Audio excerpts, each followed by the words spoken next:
Bombay high court की जो Nagpur bench है उसने एक बड़ा फैसला सुनाया है। उसने कहा है सिर्फ आई लव यू कहना यौन उत्पीड़न नहीं है। साथ ही उसने इस मामले में एक शख्स को बरी भी कर दिया है। पूरा मामला क्या है, जो बातचीत हुई है, जो फैसला है, उसके मायने क्या है, इसको समझाने के लिए मेरे साथ जुड़े हमारे वरिष्ठ साथी पीयूष पांडे जी। पीयूष जी, जिस तरीके से फैसला है, कई लोगों को थोड़ा सा ऑकवर्ड भी लग रहा होगा कि क्या मामला है, आई लव यू और यौन उत्पीड़न से जुड़ा मामला। पूरी कहानी पहले बताइए क्या है इसकी, फिर फैसले पे आते हैं। बिल्कुल सर। अब देखिए, जब भी कोई आपराधिक मामला होता है तो उसमें ग्रेविटी ऑफ ऑफेंस देखा जाता है कि ग्रेविटी क्या है। मान लीजिए कोई लड़का किसी लड़की का लगातार पीछा कर रहा है, अगर वो ऐसा शब्द को इस्तेमाल करे और उसके संकेतों में ये भी स्पष्ट हो जाए कि वो यौन उत्पीड़न की इच्छा रखता है, या उसके संकेत स्पष्ट कर दें, ये दर्शा दें कि नहीं, उसका जो कथन है वो दरअसल मोटिव से इतर है, तो ऐसी स्थिति में वो ऑफेंस बनता है। लेकिन यहाँ पर कोर्ट का ये कहना था कि जिस व्यक्ति के खिलाफ ये आरोप लगाया गया और जो स्थितियां थी उसके आधार पर कोर्ट ने ये स्पष्ट कर दिया कि जो आई लव यू शब्द कहा गया वो महज एक बार कहा गया। जो पीछा किया जाता था वो भी बार बार ऐसी कोई घटना नहीं हुई, और जो उसका व्यवहार था वो भी नहीं दर्शाता कि वो यौन उत्पीड़न करना चाहता था या फिर यौन उत्पीड़न उसे माना जा सकता है। स्पष्ट रूप से यौन इरादे को दर्शाता नहीं था, तो ऐसी स्थिति में जब तक कि सेक्सुअल एक्सप्लॉयटेशन नहीं दर्शाया जाएगा तो उसे फिर नहीं माना जा सकता महज शब्दों के आधार पर कि किसी महिला को अगर आई लव यू कह दिया किसी ने, तो ये नहीं माना जा सकता कि यौन उत्पीड़न है, क्योंकि उसका दायरा बहुत वृहद है। और जो कानून है उसमें भी किसी भी तरह से इस शब्द का इस्तेमाल करके ये नहीं कहा गया कि ये शब्द का जो है यौन उत्पीड़न है। यौन उत्पीड़न तभी माना जा सकता है जबकि उसका जो इरादा है, यानी कि मोटिव है, वो भी स्पष्ट हो जाए कि हाँ, इस व्यक्ति का इरादा अलग था और इसने जो कहा वो सिर्फ एक भ्रम क्रिएट करने के लिए कहा गया। या आप ये भी कह सकते हैं कि दोनों बातों को समान माना जाए और ऑफेंस को पूरा मान लिया जाए, क्योंकि ये एक सामाजिक मुद्दा है। और आप समझ सकते हैं कि अगर इस तरह से किसी को आई लव यू कहना अगर यौन उत्पीड़न के दायरे में रख दिया जाएगा, तो जाहिर सी बात है कि देश भर में इतने प्रेम प्रसंग होते हैं और ऐसी स्थिति में इनका इस बात का दुरुपयोग भी किया जा सकता है। इसीलिए गलत इस्तेमाल हाईकोर्ट जी। ने ये अपने फैसले में स्पष्ट किया। हाईकोर्ट हम्म। की नागपुर जो बेंच है, उसकी जो महिला जस्टिस जज हैं, उन्होंने ये स्पष्ट किया।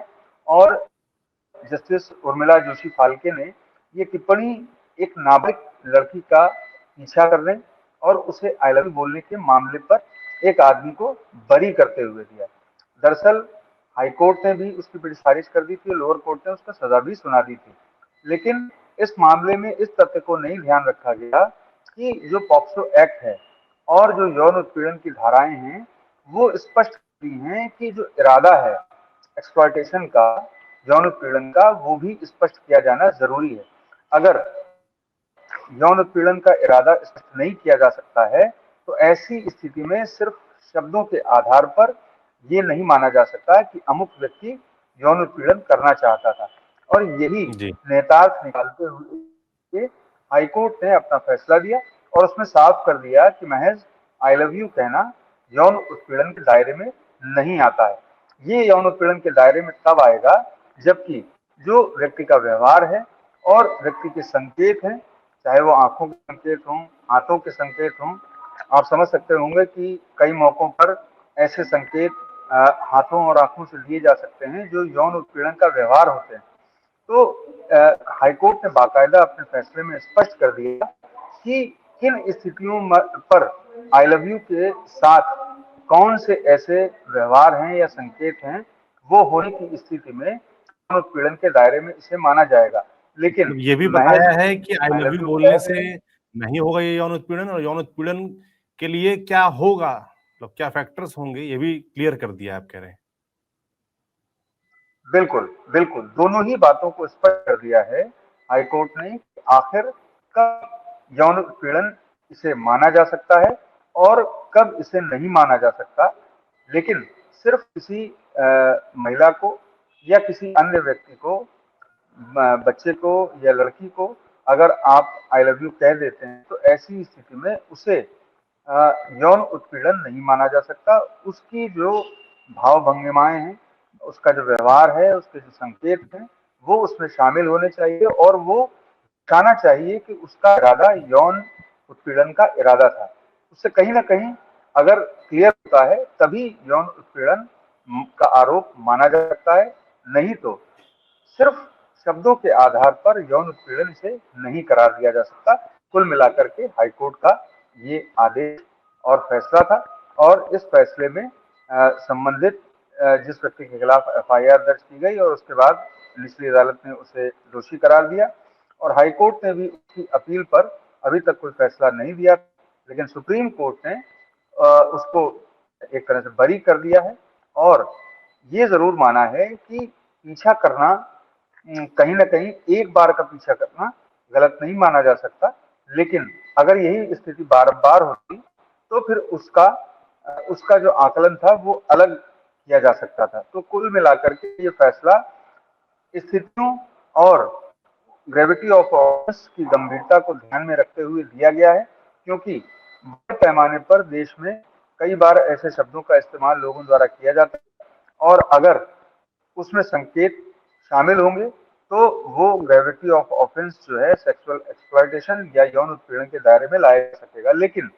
अगर ऐसा नहीं है, महज एक बार बोल दिया गया है, तो फिर ऐसा नहीं हो सकता। अगर किसी व्यक्ति को या किसी लड़की को अगर कोई व्यक्ति बोलता है, दूसरा व्यक्ति आई लव यू बोलता है और वो उससे इनकार कर देती है, तो ऐसे में स्पष्टता है तरीके से कि हाँ ठीक है, एक प्रसंग चलाने की कोशिश की गई, लेकिन वो उससे लड़की नहीं थी और वो वहीं पर बात खत्म हो जाती है। लेकिन अगर ये चीज रिपीट होती है और उसके बाद बार बार ऐसा होता है तो और संकेत साथ में होते हैं तो लड़की की शिकायत पर जरूर कार्रवाई होगी। इसका निहितार्थ फैसले का ये बिल्कुल नहीं है कि ऐसा कहना पूरी तरह से सही है, लेकिन ये जरूर है कि ऐसा कहने पर, एक बार कहने पर और साथ में उसके किसी भी तरह से ऐसा दर्शाए ना जाने पर, जो यौन इरादा है अगर वो दर्शाया नहीं जाता तो फिर ऐसी स्थिति में उसे यौन उत्पीड़न के दायरे में नहीं लाया जा सकता। जी सर। जी, बिल्कुल। मैं थोड़ा-सा एक चीज़ और समझना चाहता हूँ, जिज्ञासा है कि ये जो फैसला आया है, बॉम्बे हाई कोर्ट ने दिया है, तो अब क्या ये इसको एक तरीके से पूरे देश में लागू हो सकता है, इस पे इसी हिसाब से चलेगा या सिर्फ़ ये महाराष्ट्र तक सीमित रहेगा? देखिए, एक टर्म होता है रेसिडी काटा, यानी कि अगर निर्धारित समय तक इसको राज्य सरकार यानी कि महाराष्ट्र सरकार सुप्रीम कोर्ट में चुनौती नहीं देती है, तो ऐसी स्थिति में अगर देरी से अपील आती है इस मामले पर, तो सुप्रीम कोर्ट इस टर्म का निर्धारण कर सकता है, यानी कि हाई कोर्ट का फैसला ही अंतिम फैसला माना जाए। लेकिन जी। अगर सुप्रीम कोर्ट इसे स्वीकार करता है और पलटता है तो स्थितियां दूसरी हो जाएंगी और सुप्रीम कोर्ट भी अपने हिसाब से और सुप्रीम कोर्ट के जज अपने विवेकाधिकार के हिसाब से इस मामले में फैसला दे सकते हैं। ये संभावना बनती है कि वो हाई कोर्ट के फैसले पर रिलाई करें और उसे सही माने, और ये भी संभावना बनती है कि उसे सही ना माने और फैसले को पलट दें। लेकिन जी। जो ऑब्जर्वेशन हाईकोर्ट की तरफ से किए गए हैं उस पर अगर सुप्रीम कोर्ट एग्री नहीं करता है तो जाहिर सी बात है कि सुप्रीम कोर्ट ये स्पष्ट जरूर करेगा कि आखिर उसकी ओर से क्यों सहमति नहीं जताई गई इस फैसले पर। हुँ। जी सौरभ। जी, जी, बिल्कुल। बहुत धन्यवाद पीयूष जी इस जानकारी के लिए। बाकी आप और तमाम जानकारियों के लिए देखते रहिए टीवी 9 डिजिटल। शुक्रिया।